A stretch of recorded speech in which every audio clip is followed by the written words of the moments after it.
May we share a word of prayer together. Gracious God, may the words of my mouth, the meditations of all our hearts be strengthening and pleasing to you, our rock and our Redeemer. Amen.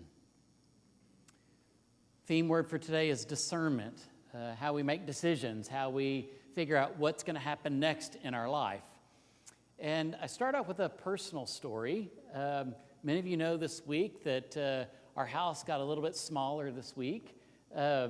Sent off our second child to college at K-State, and we launched our first child, Sarah, in, August of 2020, and now our son in August of 2025, and it's a little quieter around the house. But one of the things I want to share about each of them in terms of discernment is discernment comes to us in a lot of different ways. There's no really one way in which we discern. My daughter, who entered college, had some real clarity about the next step in her life. When she was in early middle school, she was diagnosed with ulcerative colitis, which is a similar kind of cousin to Crohn's, and was an issue with her large intestine. And we learned early on that she would have to take medicine the rest of her life with that particular diagnosis. And one of the things that was really interesting to me as a parent watching a kid go through something is learning about some of the medicine and the legal pieces. And those that have had family with medical things, you kind of walk with them through that stuff. And one of the medicines that my daughter took was a time-release medicine. And so when she would swallow that pill, it'd go through the esophagus, it'd go through the stomach, it'd go through the small intestine, and when it got to the large intestine, it somehow knew to open up and do its thing and take care of her large intestine. I think that's kind of a cool piece of medicine. How does it know where in the body it is and what's going on there? But some scientist, pharmacist kind of knows what's happening there. And I think Sarah got intrigued by that whole thing about how medicine can keep her well, and it propelled her to think about a career of doing something similar, of helping people with medicines to help them do the right thing for their bodies in the best way possible. So when she decided to go to college, she says, I want to be a pharmacist. There are special schools for that. She went to a special school in Indianapolis that has a accelerated program for pharmacists, which she got in instead of an 8-year track. She's on a 6-year track. She's in year 6 now. And it's a hard thing. If you fail a class, you do something wrong, you're off for a year, or you leave the program. There's like a 40% attrition in the pharmacist program because of the pressure underneath all that. For her to be in her last year and her rotation years, actually got through all the academics and doing the practicum part of that. And just kind of, she discerned all that through her life experience, through other people, and she just had clarity about her life. And then we take Walker to K-State this last Wednesday. And one of the things that usually happens when you're an incoming freshman, what's your major? What are you going to study? He's gotten that question on me how many times? And his answer is, I don't really know. And most people, when they think about their life, they don't really know when they fumble into whatever it is they end up doing with their life. And so he basically chose a school that had the option of undeclared. It's amazing how many colleges don't really provide an undeclared option. They want you to choose early on, even though a student can change 2 or 3 times minimum in their school time with their degree path. And so Kansas State had a program called Exploratory Studies, which is basically undeclared, except K-State provides a system around them, and not that they're the only school that does that, but K-State does this. If you're an exploratory studies student starting out, they have dedicated advisors that are exploratory study advisors to help you when Walker goes, I don't know what to take. If I don't know what I'm doing, what classes do I take? And the advisors for exploratory studies coach and guide and help them with those kind of decisions on class load. The other thing that K-State does is in that exploratory studies program, they have the option to take diagnostic tools. Some diagnostic tools will identify particular gifts that they have. Other diagnostic tools they take might highlight particular vocational choices that might match with the gifts that they take. So they have options for all these resources. And then on top of that, in the exploratory studies program, they offer what's called job shadowing. So if Walker were to say, I'm kind of thinking about being an engineer, or I want to work in a business around finances, They have relationships all throughout Manhattan to say, if you want to do something with finance, we've got a business. You can go show up there. They know you're coming, and you can spend the afternoon at that company just learning, observing, shadowing, doing everything. And if you don't like it, then we can scratch it off the list. If it's interesting, maybe take a class in that. It's just fascinating for a child that doesn't have any clue what the next step is, that there's all these other pieces around him, not to force him, but to give him the encouragement he needs to make some informed decisions about his life. Discernment happens in a lot of ways. Some people have clarity and other people are trying to figure it out, and we're either on one end or the other or somewhere in the middle of that spectrum of decision-making and discernment about things going on in our life. Could be a decision around the care of an individual in your household. Could be about a job choice and something you want to make there. Could be a life change or moving from one city to another city or moving across the country, and people make hard decisions around difficult things. They need the right kind of skills to make discernment as easy as possible for us. Now, the story today of Moses is in some ways a story about discernment, about decision making. And when I looked up the definition of discernment, there is a lot of words you can use that describe what discernment is. And I'm kind of a positive thinker, so I'm always looking for the positive definition of any word. And the word that struck me when I looked up all the words that describe discernment was the word discovery. I thought that was a cool word to think about when I think about discernment. It's discovery, that there's something awaiting that has opportunity and excitement and energy that pulls us forward in some way.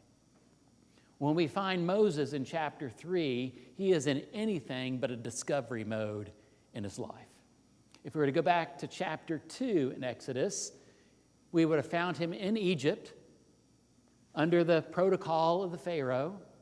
He had gone out to see some of the work that was being done by the slaves, and some of the Egyptians took advantage and were punishing some of the Hebrew people.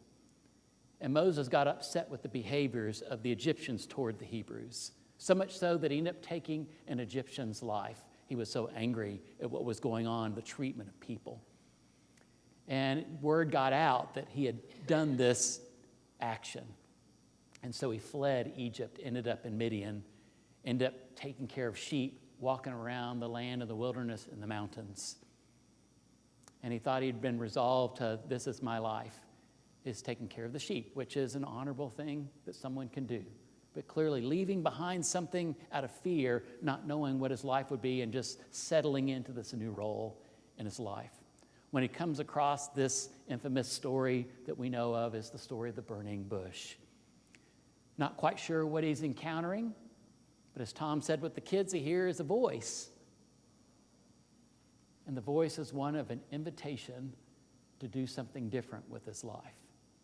Now, in most cases, whether it's in the Hebrew Scriptures or the New Testament, when someone's invited into a new adventure, the response isn't like, sign me up, I'm there. Most often it's like, are you sure you're talking to the right person?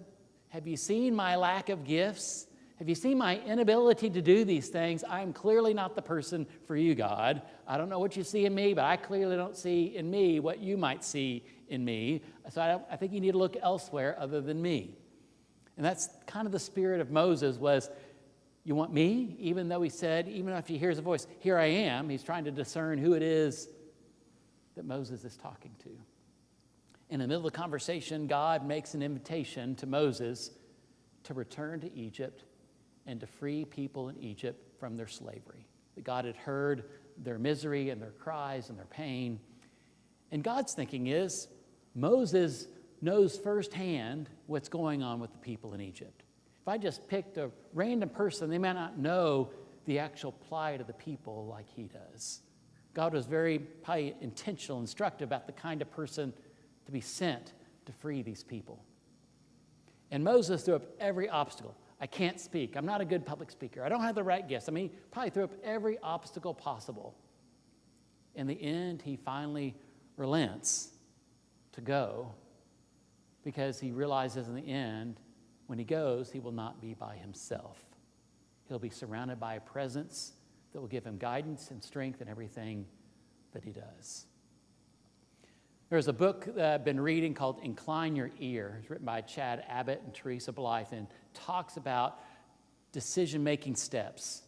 And the third step in decisions is the discernment phase. And they talk about some of the key byproducts of discernment, the role and need of a discernment, of kind of a weighing the options kind of space in decision-making. And the first, and probably the higher level understanding of discernment, at least within religious circles, is that when you're trying to discern a decision, that whatever decision you come to, you would like it to reflect the very character and intention of God for the world. And that's a pretty big, kind of high-level notion. When I make a decision, my life is supposed to reflect the character of God in the world. That seems like a heavy thing to carry.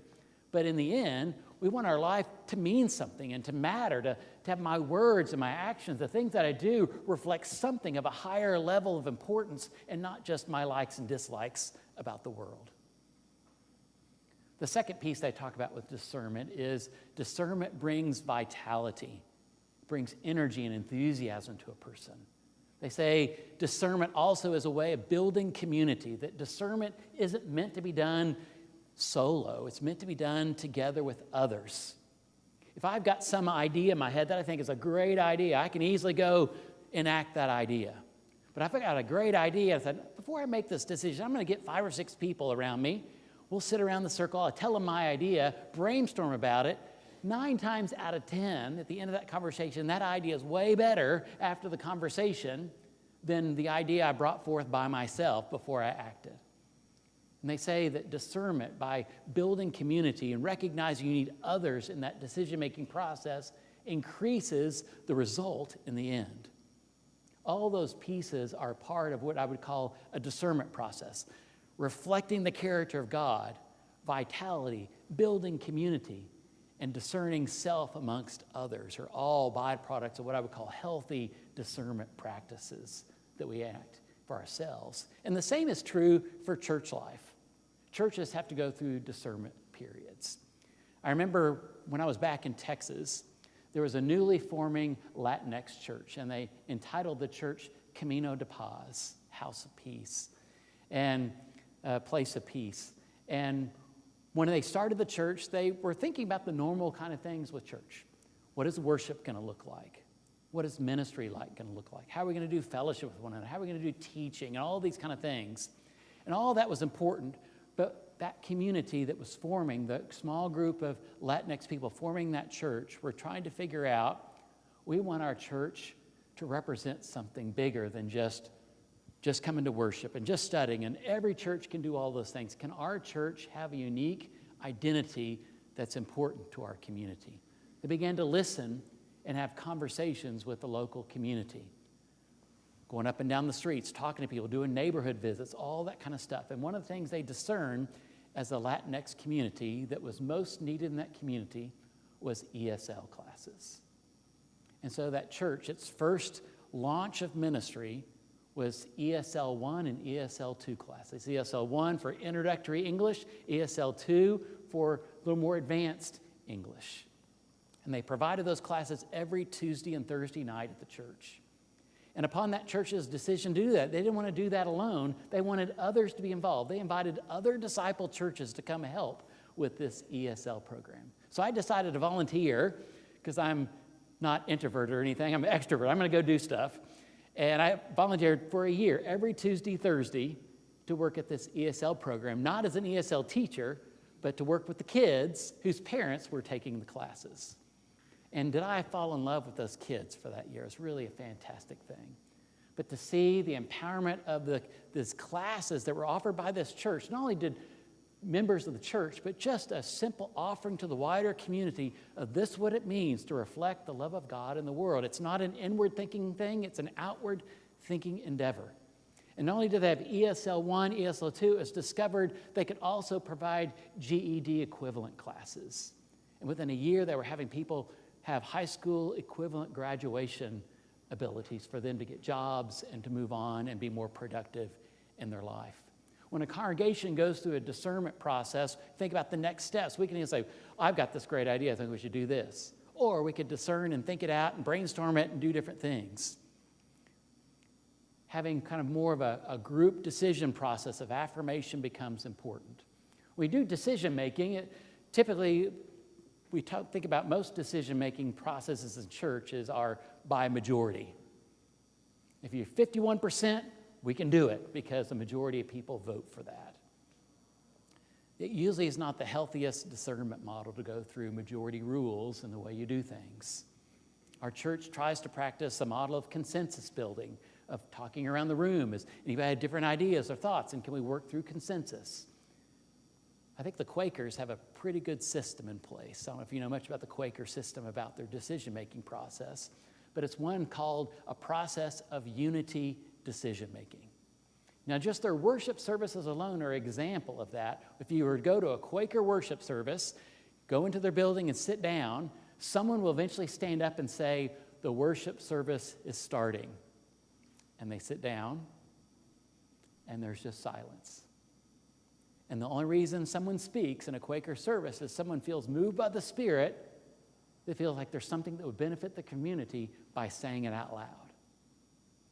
And sometimes you can go through a whole Quaker service and not a person says a thing, and then that same person that stood up will stand up at the end and say, the service is now concluded.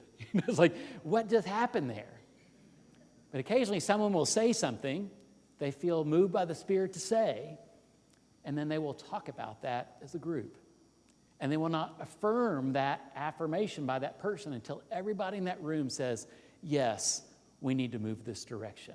It's not just consensus, it is full unity in that space. And it's an admirable way for a community to think about decisions and processes, how to move forward with things. Moses was struggling with all that kind of stuff. How do I make a decision in my life? How do I discern this stuff? Moses needed more than himself to make those kind of decisions.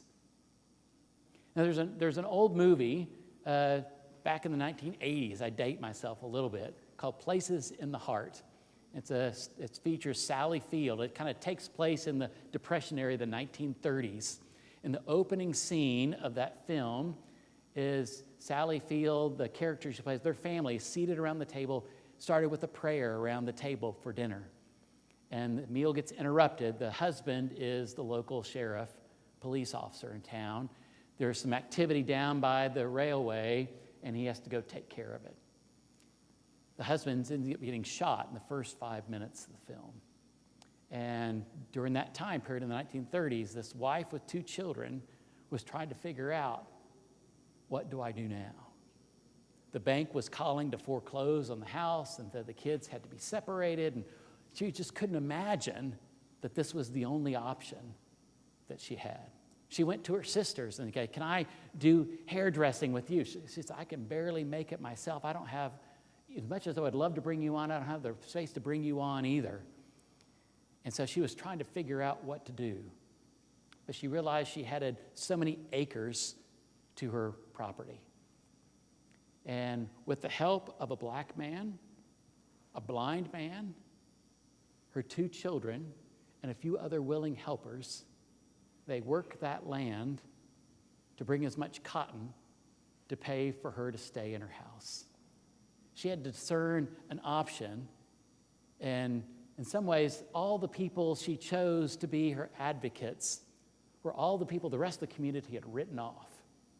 These people aren't worth anything.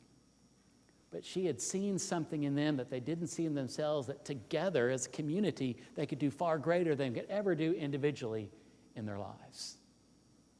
So Sally Field's character had to discern out and make decisions of, if the livelihood of myself and my kids is at stake, are there other people I can surround myself with to make all of our lives more whole? At the end of the film, Sally Field, her children, Sally Field's character, her children, the blind man, Will, and the black man whose name was Mose, those characters form unique bonds they would have never imagined had their lives not crossed paths with one another. Discernment is an interesting thing. Decisions are hard to make. But we want in the end the decisions that we do make, whether we know it or not. We want at that highest order of discernment. We want our lives to reflect the very character of God and the things that we say and do in the world. Moses could have easily turned his back and walked, said, you need to find someone else. But he did a little soul searching that day on the mountain by the burning bush and said, I said, here I am. Maybe I need to own up to the here I am and do something about it and take a risk. Whether it's you as an individual or us as a congregation,